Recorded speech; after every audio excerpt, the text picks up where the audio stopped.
Tak sa na to poďme pozrieť. Dnes si rozoberieme diagramy toku dát, alebo skrátene DTD. A prečo by nás to malo zaujímať? No, sú to vlastne kľúčové nástroje pre každého, kto chce naozaj pochopiť, ako sa informácie hýbu a menia v akomkoľvek systéme. A je jedno, či je to nejaká softwarová apka, alebo povedzme obchodný proces. Dobre, poďme rovno na vec s praktickým príkladom. Tu máme systém, ktorý asi poznáme všetci, objednávanie jedla.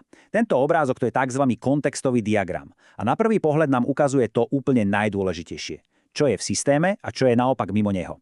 Krásne vidíme, ako zákazník, manažer alebo kuchyňa komunikujú s tým centrálnym procesom. Je to fakt čisté a hneď vieme, kde sú hranice toho, čo skúmam. Lenže, čo sa vlastne deje vo vnútri tej centrálnej bubliny? Ako sa taká objednávka spracuje a dostane, povedzme, do kuchyne? A kde sú vôbec uložené informácie o jedálnom lístku? Viete, presne tieto otázky odhalujú tú skutočnú zložitosť. A práve diagramy toku dát sú ten nástroj, ktorý nám v tom celom pomôže urobiť poriadok. A táto analógia s mapou sedí úplne dokonale. Predstavte si to, bez vizuálnej pomôcky by sme sa doslova topili v stovkách strán nejakých textových popisov a požiadaviek. Nikdy by sme z toho nezískali celkový obraz. Proste potrebujeme mapu. Mapu, ktorá nám ukáže všetky tie cesty. No a presne tým sú diagramy toku dát. Sú to v podstate mapy, ktoré nám ukazujú cesty, križovatky a ciele pre naše informácie. Dávajú nám prehľadnosť a štruktúru presne tam, kde by inak bol totálny chaos. Takže, aká je tá formálna definícia? Diagram toku dát je grafické znázornenie toku dát systémom. A to kľúčové slovo je tu dáta. Zameriava sa totiž výlučne na dáta. Vôbec nerieši nejakú logiku rozhodovania alebo slučky, ukazuje len to, odkiaľ dáta prichádzajú, ako ich nejaké procesy menia a kam potom idú ďalej. Je to taký čistý pohľad na, povedzme, informačný metabolizmus celého systému. A teraz prichádza to najlepšie na tom celom. Všetká táto zdanlivá zložitosť sa dá zobraziť pomocou iba 4 úplne jednoduchých symbolov. Áno, iba 4. Poďme si ich pekne postupne prejsť, pretože ak pochopíme tieto 4, tak vlastne pochopíme celý jazyk DTD. Takže, prvý prvok, externá entita. Čo to je? No, sú to vlastne ľudia, možno nejaké oddelenia, alebo aj iné systémy, ktoré sú mimo nášho systému, ale komunikujú s ním. Buď posielajú dáta dnu, alebo ich naopak prijímajú. Sú to v podstate také hraničné body nášho systému. Dobre, druhý a asi ten najdôležitejší prvok je proces. Toto sú motory celého systému. Procesy zoberú nejaké dáta, niečo s nimi urobia, napríklad ich zmenia, niečo vypočítajú, overia a pošlú ich ďalej ako výstup. Je dôležité, že každý proces musí aktívne niečo zmeniť. Bez neho by tie dáta len tak nečinne stáli. A len taká zaujímavosť. Existujú rôzne vizuálne štýly, ako napríklad Jordan Code alebo Gene Sarson. Symboly môžu vyzerať trochu inak, kruh namiesto obdĺžníka a podobne, ale tie základné koncepty, teda proces, tok, úložisko a entita, zostávajú úplne rovnaké. Najdôležitejšie je proste držať sa jedného štýlu v rámci celého diagramu. Tretí stavebný kameň je dátové úložisko. Predstavme si ho ako takú pasívnu knižnicu alebo sklad. Systém si sem ukladal informácie, ktoré bude potrebovať neskôr. A to je dôležité, to úložisko samo od seba nerobí vôbec nič. Tie dáta tam len tak sedia a čakajú, kým si ich nejaký proces nevyžiada. No a nakoniec štvrtý a posledný prvok, dátový tok. To je jednoducho šípka. Šípka, ktorá ukazuje pohyb dát a spája tie ostatné 3 prvky.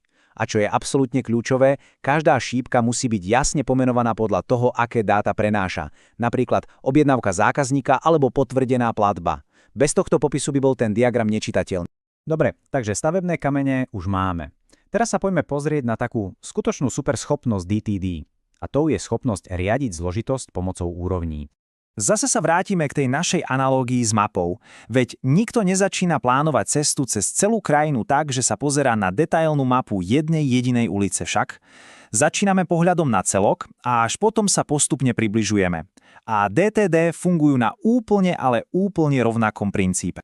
Tá najvyššia úroveň sa volá úroveň 0 alebo aj kontextový diagram. A je to presne ten satelitný pohľad, ktorý sme videli úplne na začiatku.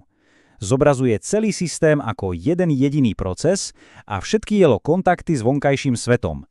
Tento diagram je absolútny základ, pretože presne definuje, čo je predmetom našej analýzy a čo už nie. A toto je skvelá ukážka toho princípu rozkladu.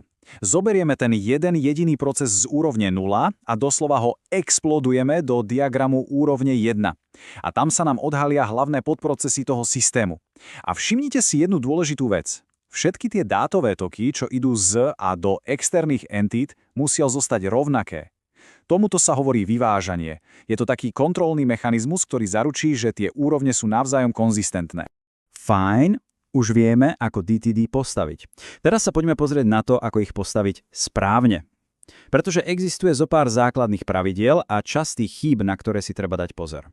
Asi najčastejšie nedorozumenie je, keď si niekto pletie DTD s vývojovými diagramami. Tu si treba zapamätať jeden kľúčový rozdiel. DTD sledujú tok dát. Na druhej strane vývojové diagramy sledujú tok riadenia, teda postupnosť krokov a logiku. V DTD nenájdete žiadne ak potom podmienky, žiadne slučky. Ich zaujíma len, čo sa deje s dátami, nie ako. A tu máme zo pár takých klasických chýb. Napríklad čierna diera, to je proces, kam dáta vojdu, ale už nikdy nevídu, proste zmiznú. Alebo opak, zázrak, proces, z ktorého dáta vychádzajú, ale žiadne do neho nevstúpili. Objavili sa z ničoho nič. Pamätajme, každý proces musí mať vstup aj výstup. A ešte jedna vec, dáta z úložiska musia vždy prejsť cez nejaký proces, kým sa dostanú k externej entite. Prečo? Pretože entity nemôžu len tak priamo pristupovať k interným dátam systému. Systém si musí chrániť a kontrolovať prístup. Dobre, ale prečo by sme vlastne mali venovať čas tvorbe týchto diagramov? Aká je tá ich skutočná pridaná hodnota v reálnych projektoch? Odpoveď je vlastne prekvapivo jednoduchá, no zároveň nesmierne dôležitá. Sú to v prvom rade komunikačné nástroje. Nástroje, ktoré dokážu preklenúť priepasť medzi rôznymi skupinami ľudí. A tento citát to vystihuje úplne perfektne. Tá sila DTD je v tom, že dokážu zmeniť nejaké zložité požiadavky na jednoduchý a univerzálne zrozumiteľný obraz. Obraz toho, čo systém vlastne robí. A to všetko bez toho, aby niekto potreboval nejaké hlboké technické znalosti. A čo to znamená v praxi? V konečnom dôsledku zabezpečia to, že všetci, či už sú to biznis analytici, koncoví používatelia alebo vývojári, hovoria jedným spoločným vizuálnym jazykom. Vďaka DTD majú všetci rovnakú predstavu o tom, ako systém funguje. A to samozrejme predchádza obrovskému množstvu nedorozumení a chýb. Takže na záver jedna otázka na zamyslenie.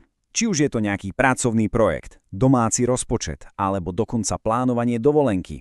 Aký zložitý tok informácií vo vašom okolí by ste teraz dokázali smapovať pomocou diagramu toku dát a tým ho možno nielen lepšie pochopiť, ale dokonca aj vylepšiť